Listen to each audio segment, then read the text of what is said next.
Welcome to the Sort of Sure podcast, where doubt looms, fear whispers, and the only way forward is through. I'm Samar Carbo, and if you've ever felt like you're just sort of sure about what you're doing, you're not alone. This is where we face the uncertainty, push past the hesitation, and keep going anyway. So take a breath, step in, and let's move forward together.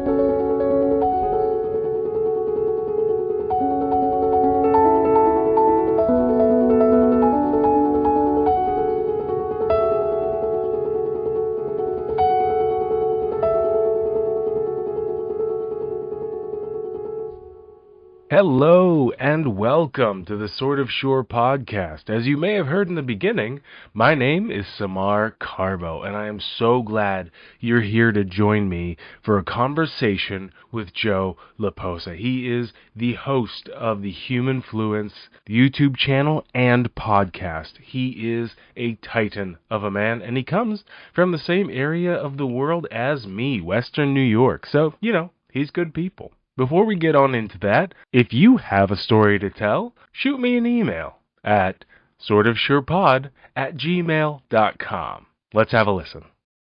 So I'm Joe. I'm 32. I was born and raised in Western New York. You'll probably pick up from my story, I've worn a lot of different hats over the years, from tech to fitness to law enforcement to my spiritual work. These days, my focus is pretty simple. My family comes first. The career ventures I'm building, and Humanfluence, which is my YouTube channel, which is really my sole passion project. And it's where all those experiences converge. Spirituality, psychology, self-mastery, and just being fully human in a world that keeps trying to make us forget what that means. So I guess my channel is really about waking people up to who they really are beneath all the conditioning, spiritual, psychological, philosophical, and giving people a lens to see clearly, cut through the noise, and reclaim their purpose. That's great. Thank you for doing that. What do you think led you from thing to thing? I mean, you said you were law enforcement and just a number of things that don't seem to touch each other. So what led you through these things? So wearing many hats and trying many different paths, trying to figure out, what's right for me, what is calling to my purpose. And I think that searching for meaning and purpose has been a driving factor for me. And I've kind of channeled that into things that really matter to me now. And like they say, your purpose kind of finds you. So I feel like I'm in that phase now where I'm kind of consolidating all that experience from the many things I've done into something concrete. But imposter syndrome has definitely been there all along. Not to mention, I come from a little bit of a rougher background and upbringing. I guess it's wired me to second guess everything. You learn early on that the world doesn't give you the benefit of doubt and that it can bleed into adulthood, especially when you start to succeed at things. So that lingering feeling of like, this can't be real, or I'm not supposed to make it here. Being thrown into a world with a straight face and silent expectations. As I was saying, I'm naturally introverted too, which makes it more complicated. So I process everything internally, which has served me well in the long run. But early on, it made me feel out of place in roles where maybe visibility mattered more. But as I've come to learn, I don't know if you're aware of this whole thing, but the left-right brain dynamic is a real phenomenon. And in the world we live in, it's heavily left-brained, which is logical, analytical, structured to reward output over intuition or control over creativity. And we've built a society that values facts over feeling sometimes. And I think there needs to be a little bit more empathy and understanding. But my first real taste of imposter syndrome hit me when I became a data center technician at 20 years old. I got hired full-time after contracting, but from day one I was basically self-taught. So I learned everything on the job, the terminology, systems, all the processes, and then I'm sitting next to these guys who know how to code, know the data center in and out, and are throwing around jargon I don't understand. So I'd quietly be Googling stuff in between tasks, just trying to keep up. And so that was my first real sense of faking it till you make it. And the only thing that gets me through it is my discipline, my work ethic, and setting a really high bar for myself. But then once I did that for 6 years, I decided to pick up my next hat, and I became a health coach and personal trainer, which was a complete left turn from tech. And strange because my son was about to be born. We moved from Buffalo area to Rochester, and it was about a quarter of the pay. So it was definitely a risk, and it was one of those things that I don't regret, but might not have been the smartest decision, but hey, it's all right. But I'd never been like that alpha gym person. I always had to fight for every inch of my progress, physically and mentally. And I'm introverted, and now I'm in a public-facing role, guiding people through their transformation, so you can see that kind of cognitive dissonance where I'm trying to break out of my shell and be more extroverted, but I'm an introvert at heart. So that voice shows up again. You're not supposed to be doing this. You're not cut out for it. But as comes with experience, you get better and faking it till you make it and getting that confidence and competence. But then came law enforcement, which is what I'm currently doing. I'm a deputy in the Monroe County Jail, which is a whole nother level of psychological weight. I mean, we have the environment, which is high stress, hyper-masculine, rigid in its culture. You're surrounded by authority figures, a lot of military energy, very type A personalities. And again, I'm an introvert. I don't really fit that mold, although, I can stand up for myself and whatnot. But I have a strong sense of empathy, which isn't always rewarded in that space. As far as the jail environment, I think built a lot of character being in that environment. I think key is treating inmates with the same basic respect you have for yourself. Not being naive about what they've done, but because you know how fast life can spiral and how thin the line can be between free and incarcerated. So it's about seeing people, humans being in bad circumstances, which back to empathy isn't always a popular take. And for a while I questioned whether I belonged there, but in time I started to realize the job needed people like me and others that can hold space, de-escalate, think clearly. But then everything took a turn because I started noticing things. I started sensing things, picking up on thoughts that weren't mine, emotions that seemed to come out of nowhere. And I don't know how familiar you are or if you've had these experiences yourself, but with dreams and visions, so to speak, but things that couldn't be chalked up to stress or coincidence. And these things have been going on through my whole life, like deja vus and synchronicities, stuff like that. But not only now am I dealing with imposter syndrome, but I'm having this spiritual awakening I couldn't explain. And that's really what led to Humanfluence, the teaching, guiding, speaking about the things we're not taught to talk about, consciousness, healing, that inner work that no system ever prepared us for. So I went from hiding my sensitivity to realizing it was my greatest strength. And yeah, imposter syndrome still visits, especially every time I do a reading. There's always those nerves and those self-doubts, but you just have to learn to trust yourself and believe in yourself.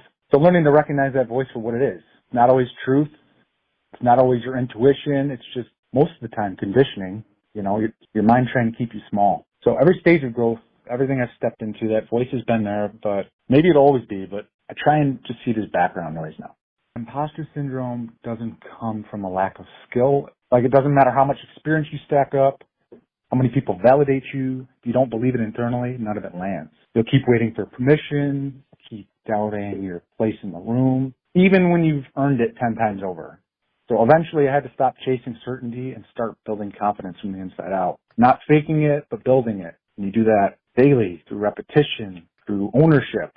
And like I talk about a lot on my channel, it's outgrowing the version of yourself that needs to be accepted by everyone else in order to move. In the end, it comes down to one thing. The moment you decide to believe you belong, even if the voice in your head isn't there yet, especially then. Because real belief isn't a feeling, it's a choice. That's good.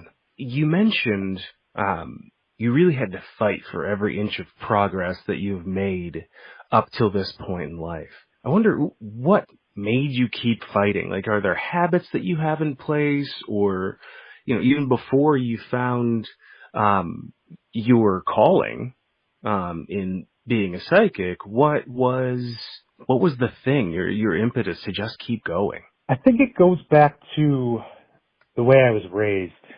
I was raised, like I said, it wasn't the best upbringing, so that makes you not only doubt yourself and second guess everything, but the world in general, making sense of things. So for me, it was always finding answers and figuring things out and trying to break things down into the smallest pieces so I could put it back together and make sense of it in that way. So fighting for everything, even when people aren't watching, it's the discipline to do things that you're doing the right thing when no one's looking. These types of things build that type of resilience and discipline. And it's not that my childhood was horrible. It was actually pretty great. But I think when you are a child and trying to make sense of the world and then you become an adult, that's kind of like imposter syndrome in itself.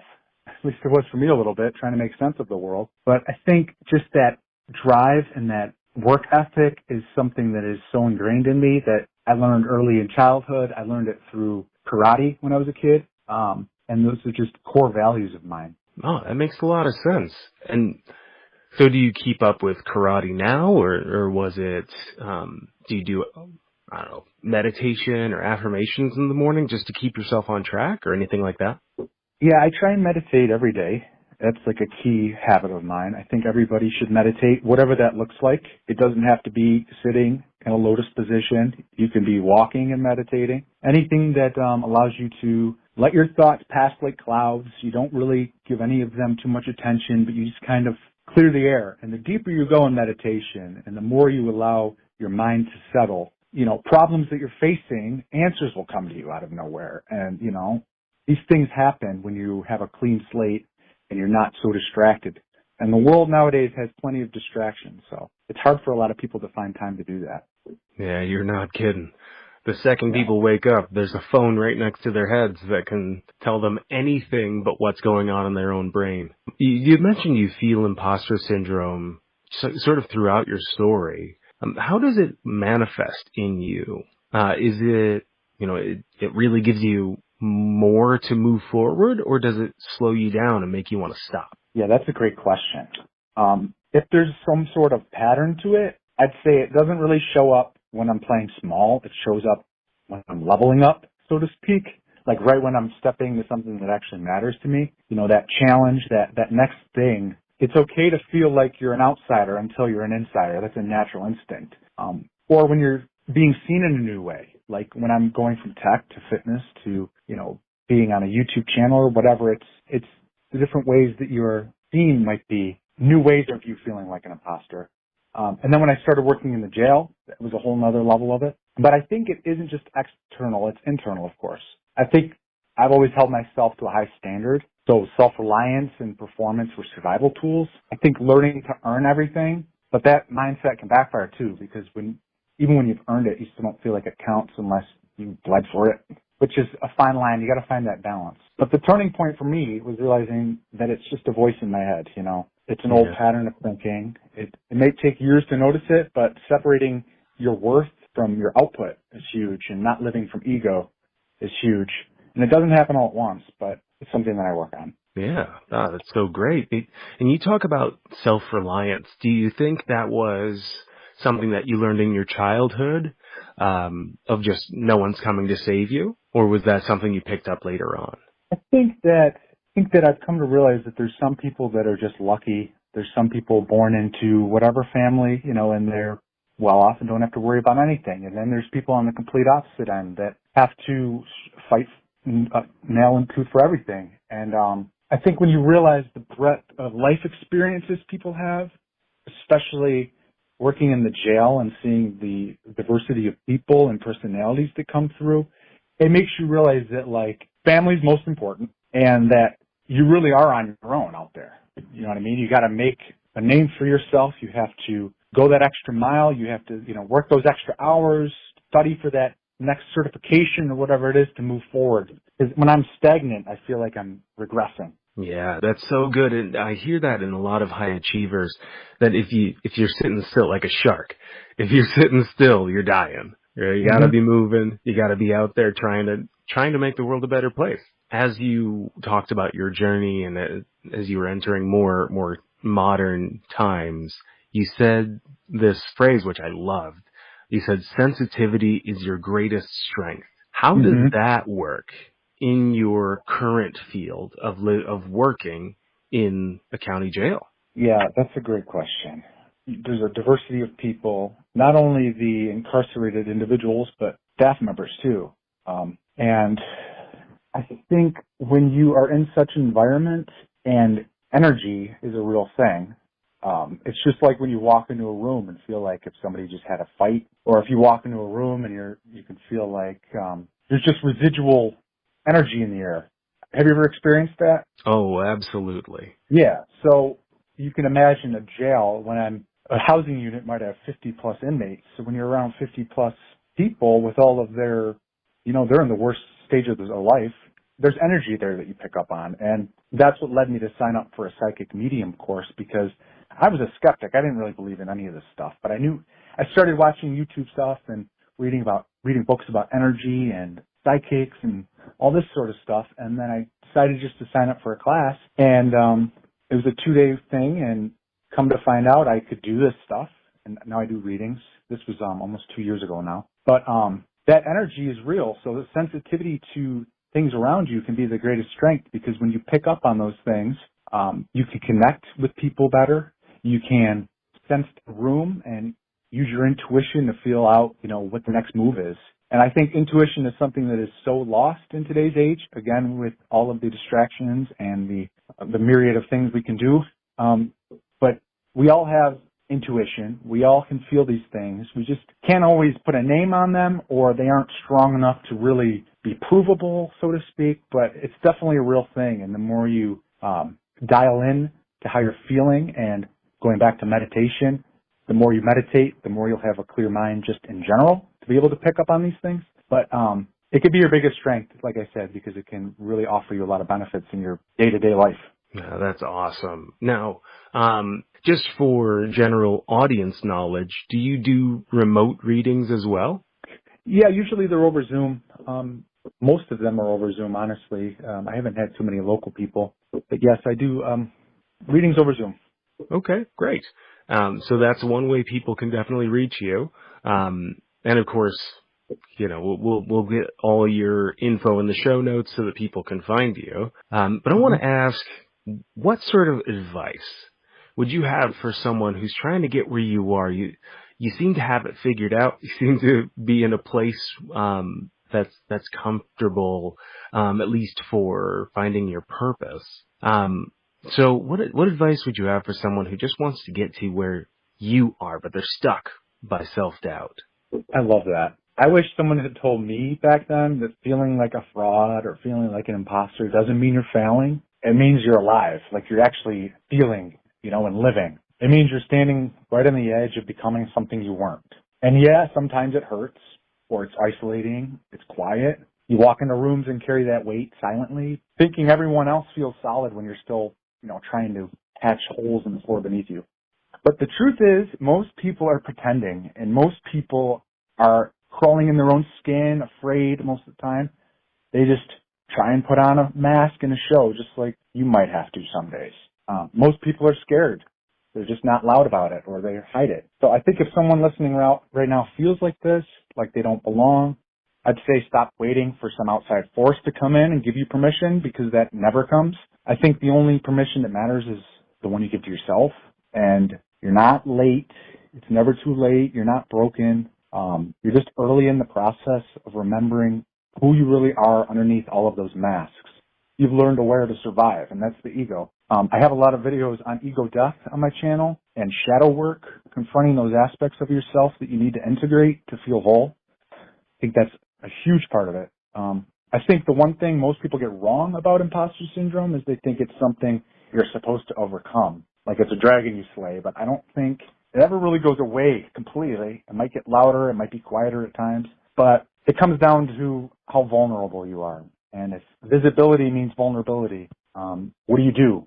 Stop trying to be that version of yourself that other people expect you to be, and just take the lead. Because in the end, confidence isn't loud. It's not about feeling big. It's about feeling real. And when you get to that place where presence is no longer a performance, when you can actually sit down and listen to somebody and reflect with them and feel what they're actually saying instead of just scrolling on your phone and half hearing them. Things like this, building more positive relationships with people around you. All of these things, a good family life, a good social life. It's a holistic wheel of things that all need to be in order. But when you work on these things, that imposter syndrome starts to lose its grip. Oh, that is such good stuff. Thanks for that, Joe. Absolutely. And last thing, do you have anything that you didn't get to mention that you wanted to? Sure. I recommend my channel, Humanfluence on YouTube, Spotify, TikTok. It's where I pour everything I've lived, studied, and tested into something real. I try and be non-woo-woo, like no guru talk, just straight truth for people trying to wake up to who they are. Of course, my books. I have a plethora of books on Amazon, everything from philosophy to spirituality. I have a book on becoming a psychic. I have a book on how America is New Rome called Echoes of Empire. I have a book on lucid dreaming. It's actually a free ebook if anyone's interested in that, and I have a few more on there. But beyond my work, I'd say go to the source. There's ancient texts, not just the skim quotes on Instagram, but really study these things. The Bhagavad Gita, the Tao Te Ching, the Hermetica, Egyptian Book of the Dead, the Gnostic Gospels, and of course the Bible. But read it symbolically, not literally. There's a lot of truth encoded in it all, even aside from religion. Just really good stuff. And this stuff's not new. It's been known. We've just forgotten a lot of these things. And once you start reading it with fresh eyes, not as history or dogma, but as a mirror, you start remembering that's what this whole journey is about, remembering what your soul already knows. Absolutely beautiful. Well, thank you so much for being on the podcast. Well, I really, really appreciate the time. Like I said, making the space for this. And to all your listeners, hey, you got this. They truly do. You have a great rest of your day, Joe. You as well. Thanks. Bye now. Bye-bye. Wow, what a great conversation with Joe Leposa, the host of the Humanfluence podcast. You can check that out on YouTube. Check out youtube.com/@humanfluence. That's HUMANFLUENCE. I encourage you to check out the show notes for more ways to contact Joe and to look into his services as well as his podcast. Great guy. So good to have him on the podcast. And if you've got a story of imposter syndrome yourself, you can be on the podcast. Just reach on out to sortofsurepod@gmail.com. That'll about do it for me. Later days.